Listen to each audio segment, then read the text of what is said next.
Hello student. Today I am going to start new chapter unit 8 induction motor protection. Okay, so up to now we studied the protection for the transformer and protection for generator. Now we will going to study what type of protection is used in the for the induction motor. Okay.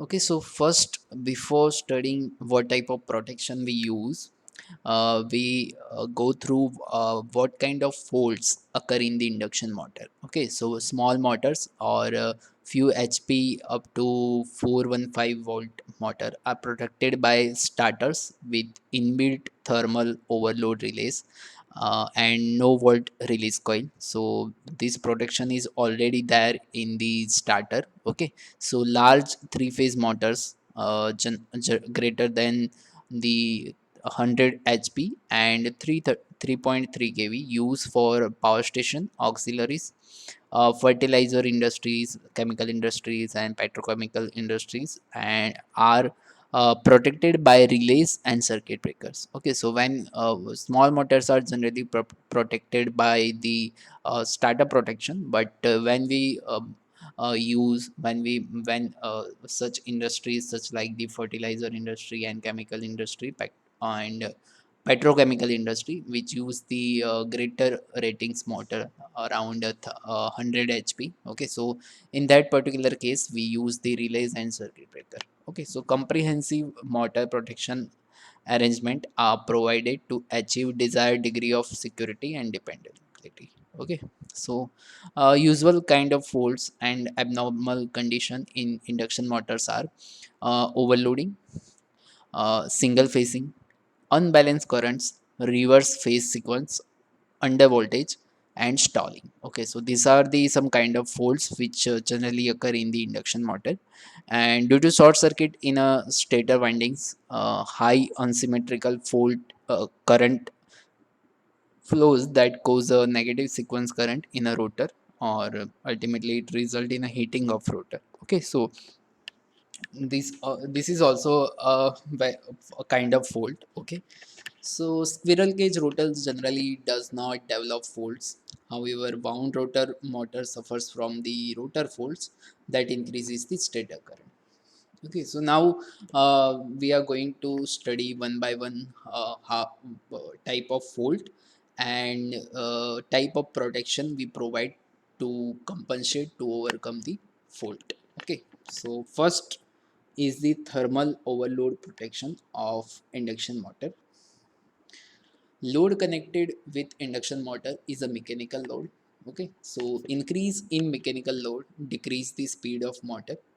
So we already know that if we increase the mechanical load on the motor, then definitely the speed of rotor or speed of motor is decreased. Okay, so due to this, sleep is increased. Okay, so as sleep increases, the rotor current of induction motor increases, and that consequently increase the stator current too.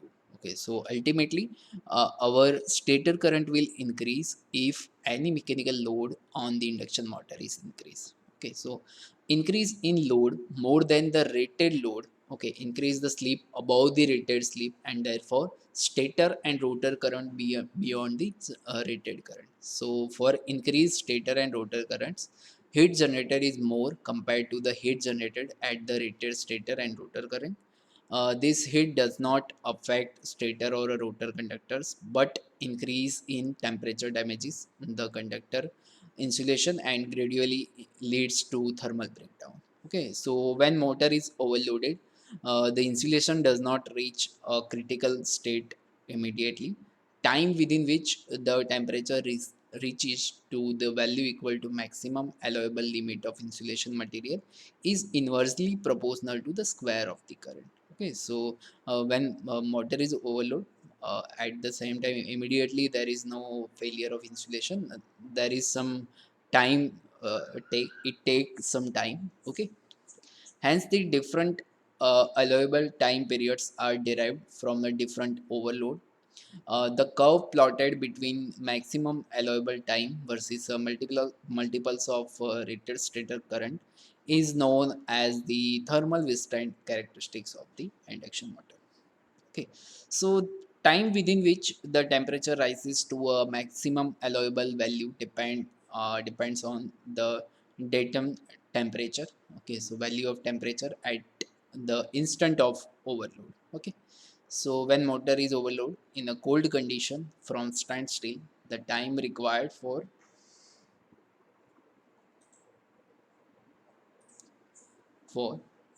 time required for the temperature to reach maximum allowable limit is more than the when the motor is overloaded in a hot condition. Okay, so time required to reach the temperature to reach at the maximum allowable limit is more when motor is in a standstill or cold condition. Okay, so this is how we look back. Okay, so, what the crux of the thermal overload protection is that whenever any mechanical load is occur or whenever any mechanical load is increase, it ultimately increase the stator current and or we can say the supply current. Okay, so when there is such kind of condition is arise, in that case, what component of motor is affected?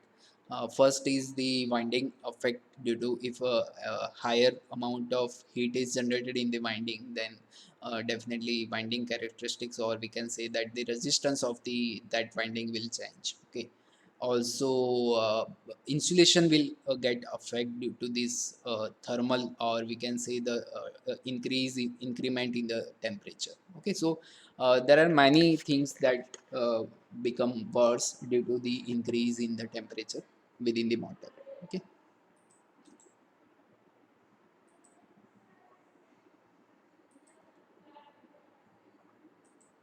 so it is necessary that the motor needs to be disconnected from the supply before it reaches the respective time limit for a given overload.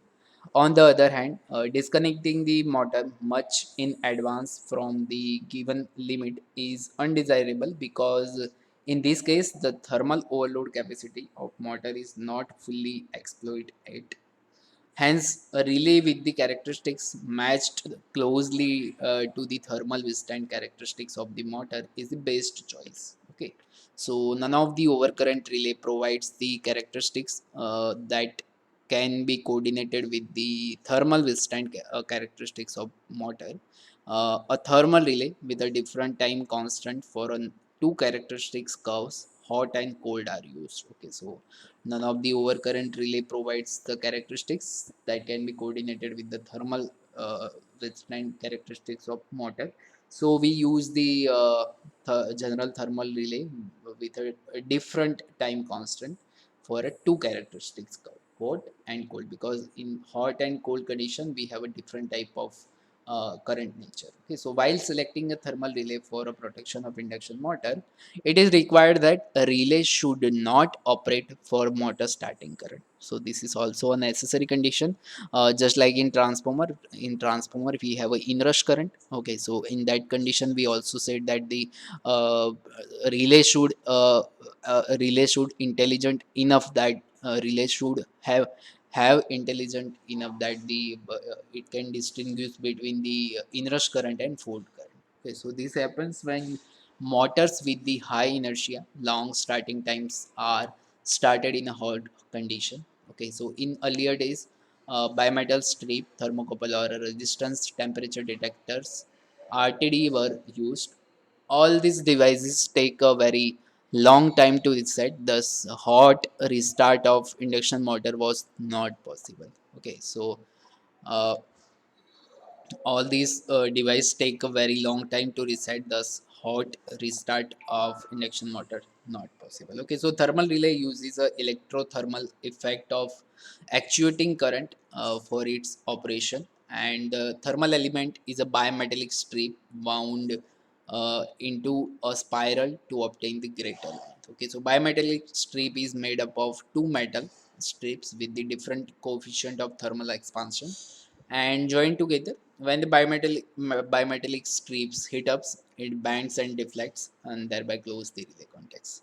So for overload protection of induction motor, thermal elements are different directly heated by the line current passing through it, and bimetallic strip of thermal overload relay is energized through CT secondary. Okay, so ultimately we use the bimetallic strip uh, for the uh, for the sensing the temperature, okay, or we can say that the thermal effect, okay, thermal heat or heat effect. Okay, so we use the bimetallic strip for overload protection of trans induction motor.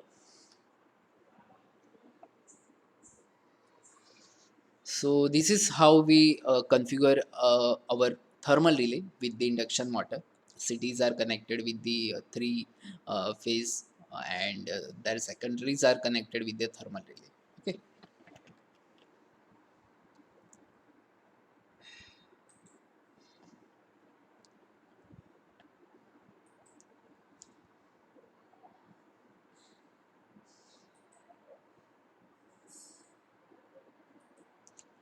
When current through city secondary reaches to a predetermined value of a predetermined time, the bimetallic strip is overheated and it deforms that causes the relay contacts to close. Relay contacts are arranged in a such a way that if any of the spirals moves differently from one another due to the unbalance exceeding 12%, contact mates and causes the normally closed contact to open that further